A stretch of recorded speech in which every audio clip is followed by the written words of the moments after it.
Game changer movie చూసిన తర్వాత రామ్ చరణ్ గారి అభిమానులు అయితే వెంటనే ఆయన ఇంటికి వెళ్ళి ఆయనైతే విష్ చేయడం జరిగింది. ఆయన ఇంటి వద్దన సక్సెస్ సెలబ్రేషన్స్ కూడా అభిమానులు అయితే భారీగా సెలబ్రేట్ చేశారు.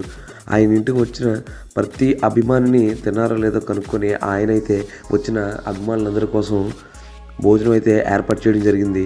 ఆయన టీము వచ్చిన అభిమానులందరికీ అక్కడ భోజనం ఏర్పాటు చేసి ప్రతి ఒక్కరిని తిని వెళ్ళే విధంగా చూసుకోవడం అయితే ఒక మంచి పరిణామంగా ఇక్కడ మనం చెప్పుకోవచ్చు.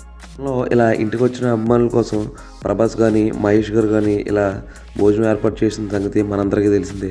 చాలా రోజుల తర్వాత తనను విష్ చేయడానికి వచ్చిన అభిమానులకి ఇలా కడుపు నిండా అన్నం పెట్టి ఒక మంచి గెస్టర్ని చాటుకున్నారు రామ్ చరణ్ గారు. ఎనీవే సినిమాకి మిక్స్డ్ టాక్ వచ్చిన సంగతి తెలిసిందే.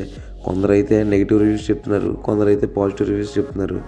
బట్ సినిమా అయితే తెచ్చుకుంది. బట్ కొంతమందికి మెసేజ్ ఓరియంటెడ్ నచ్చుతాయి, కొంతమందికి మాస్ సినిమాలు రెగ్యులర్ సినిమాలు నచ్చుతాయి. ఓవరాల్గా ఫ్యామిలీ ఆడియన్స్ అయితే పర్లేదు, బాగుంది, చూడొచ్చు అని చెప్పేసి అయితే చెప్తున్నారు.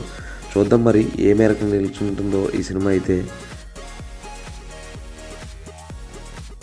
అభిమాని విషయంలో మంచిగా రియాక్ట్ అయ్యే ఏ హీరోకైనా సరే మంచి జరగాలని కోరుకుందాం. మళ్ళీ ఇలాంటి అప్డేట్స్ కోసం సబ్స్క్రైబ్ చేసుకోండి. Thank you.